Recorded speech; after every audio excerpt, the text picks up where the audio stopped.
Good afternoon, I am Ivy Reyes. Today on Newsfeed Weekend.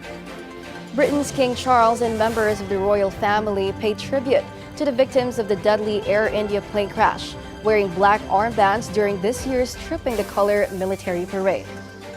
The parade, held to mark the monarch's official birthday, took on a summer tone after an aircraft bound for London crashed shortly after takeoff from Ahmedabad, India, killing at least 270 people in the deadliest aviation disaster in a decade. Only one passenger survived while others perished as the plane slammed into a medical college hostel.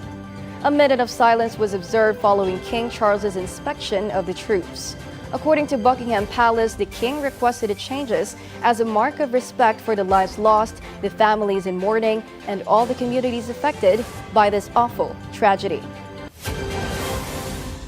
The Philippines and Japan strengthened their defense ties over the weekend, conducting a maritime cooperative activity in the West Philippine Sea, focused on anti-submarine and surface warfare operations.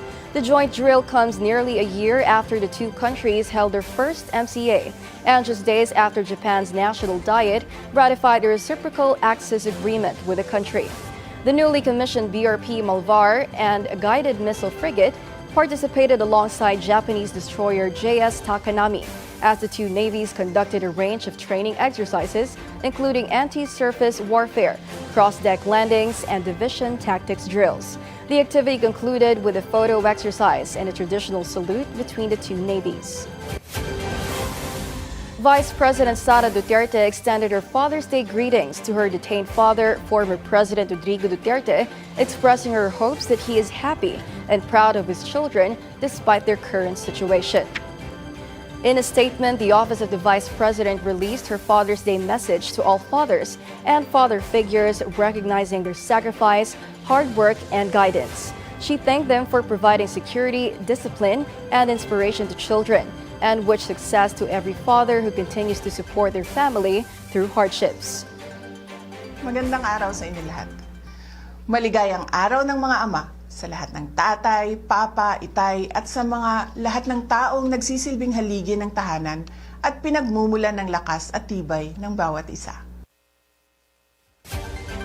Meanwhile, the youngest Duterte child, Kitty, also posted a heartfelt message, recalling her father's distinct features and expressing her longing to see him again.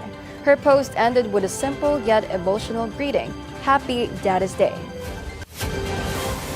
The Oklahoma City Thunder storms back in Game 4 of the NBA Finals, tying the series at 2 games apiece after a dramatic comeback over the Indiana Pacers.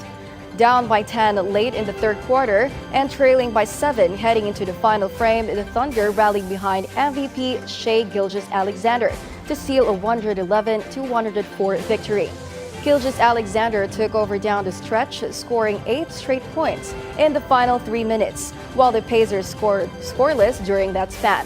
The Thunder outscored the Pacers 31-17 in the fourth quarter, completely flipping the script after Indiana held a commanding position for most of the game.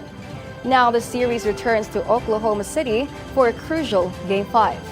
Indiana now has to win at least one more road game to keep its title hopes alive.